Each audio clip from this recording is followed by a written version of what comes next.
Eddie Ghabour with me now. This is fascinating, Eddie. You say the current market environment is as bullish as you can ask for. You better make your case.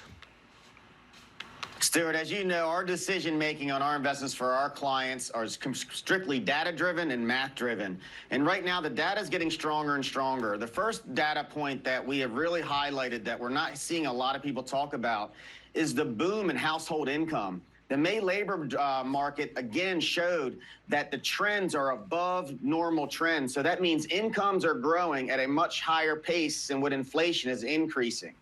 Secondly, when you take a look at this House bill that's going to get passed in some form or fashion, we're going to get lower taxes, deregulation, and unfortunately, we are going to get a big spike in debt.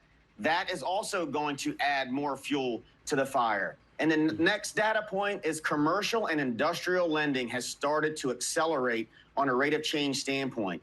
This is a bazooka of liquidity that's going to be going into the economy in the next 12 months. And anytime you see liquidity really increase, you want to pivot and be in your higher beta names. And we have been doing that since April, and we're positioning ourselves to do that again this summer when we get a little bit of a dip here to get ourselves, because once we get that, we think you're going to see a really sizable moves here in the next 12 months. All right, can't wait.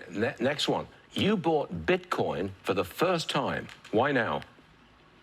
Yes, as a fiduciary, you have to have the humility that when facts change, you have to change with it. And some of the big facts that have changed with Bitcoin, number one is its volatility has come down substantially. We think that's due to more adoption, and these ETFs are seeing more and more money flows. Secondly is its correlation to the NASDAQ has come down significantly. That was one of our biggest concerns, was how big it moves relative to the NASDAQ, and we're seeing a decoupling there. So those two factors had us make a decision that we think adding Bitcoin to our portfolios using the ETFs will lower volatility and increase our returns relative to the S&P. All right, we'll wrap it up there. You think a rally is coming in stocks, and you bought Bitcoin. There you go. Eddie Ghabour, thanks for joining us.